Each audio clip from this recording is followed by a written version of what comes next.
Rohan Patel, comic book movie. Hi everyone, how are you guys? Hi, man. good.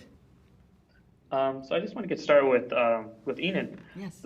Everyone's solving a mystery in this show, and so yours is kind of separated from what John and everyone else is working on. So what can you say about what Joe's looking for, and if there's any sort of convergence on the horizon? Yeah, Joe, Maddie, you start the show with her a little frustrated at her position at the FBI, having been demoted, and anxious to reposition herself, and getting obsessed with John Weir and what's going on with him, knowing that there's something more than meets the eye. Of course, she operates in a man's world, so it's really hard to get anybody, any of her bosses to believe her, so she has to fight really hard and kind of go outside the lines a little bit to get it done.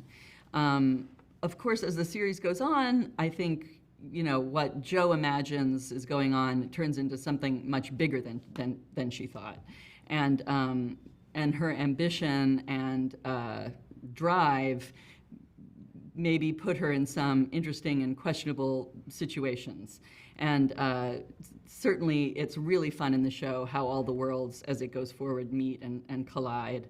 And, I encourage you to watch to see what all happens. She did it.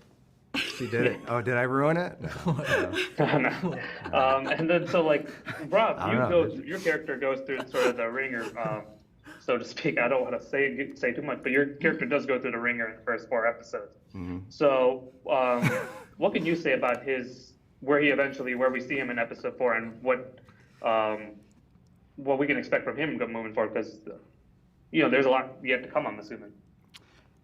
Yeah, he's kind of like a baby deer learning how to walk, just like awkward, like limbs, and I think you kind of see him being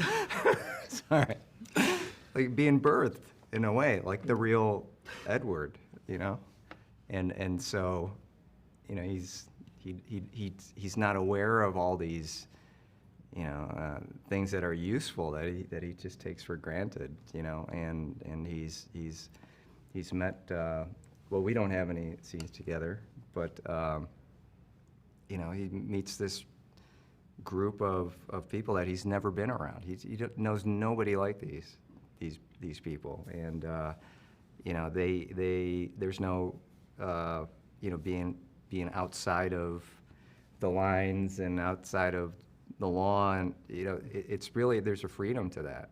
So I think what you see is when he starts to speak, you get to learn more about him while he's also discovering that who he is actually valid. That the part that he kept quiet because he thought he had to, he can actually be himself.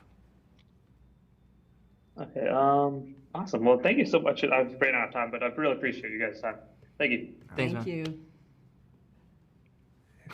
I killed Kathleen. 8